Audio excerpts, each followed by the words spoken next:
Carlos Augusto María de Forbin-Hanson. Nació en París el 3 de noviembre de 1785. Su padre, el célebre marqués de Hanson, fue teniente general del ejército francés. Su madre era de la familia de los príncipes de Galeán. Cuando Carlos apenas tenía 5 años, su familia sufrió el destierro de Francia y se vieron forzados a ir en busca de asilo en Alemania. Cuando pudo regresar a su patria, hizo la primera comunión, para lo que se preparó con fervor y entrega. Recibió de sus padres una esmerada educación cristiana que lo hizo un joven entregado a las obras apostólicas. Su mayor felicidad consistía en asistir a la Santa Misa, visitar el sagrario y socorrer a los más necesitados.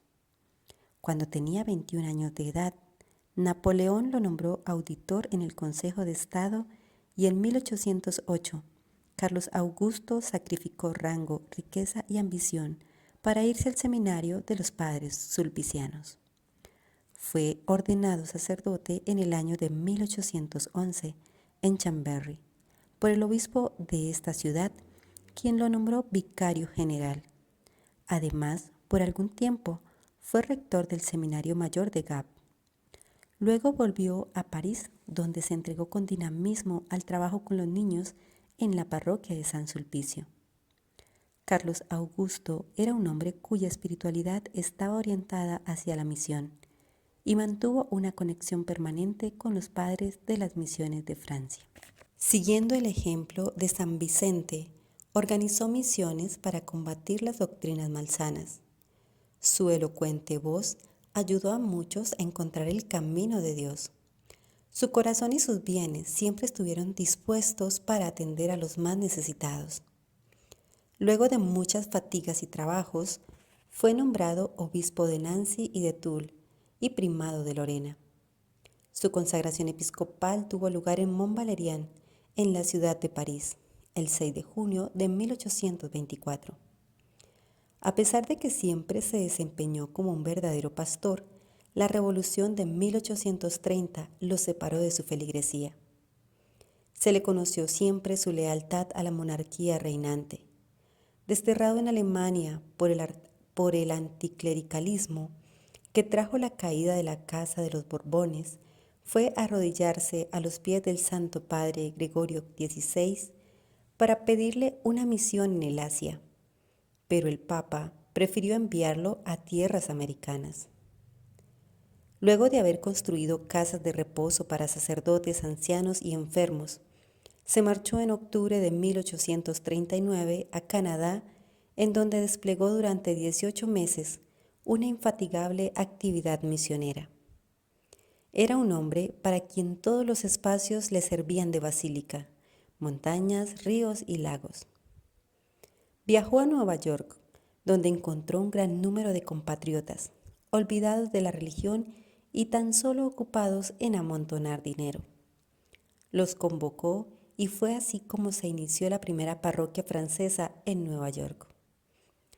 De Forbin-Hanson había contemplado la idea de ir a las misiones extranjeras como miembro de la Sociedad de Misiones Extranjeras de París. Como no se dieron las cosas, se mantuvo en contacto por medio del correo con los misioneros que habían ido a evangelizar en el lejano oriente, especialmente en la China. Desde su regreso de Canadá y de Estados Unidos, a Monseñor Carlos Augusto le preocupaba muchísimo la precaria situación de los niños chinos que morían desatendidos o abandonados por sus padres. En carta fechada el 23 de enero de 1841, el padre José le escribe a Monseñor de Forbin: los chinos más pobres que no pueden o no quieren educar a sus hijos, los tiran a las calles, exponiéndolos a ser devorados por los perros, y no se trata solamente de 1, 2 o 10 niños, sino de centenares y millares que son así tratados. El gobierno chino no pone ningún obstáculo a esta abominable costumbre. Todos nuestros misioneros están ocupados en recoger a esas pequeñas criaturas.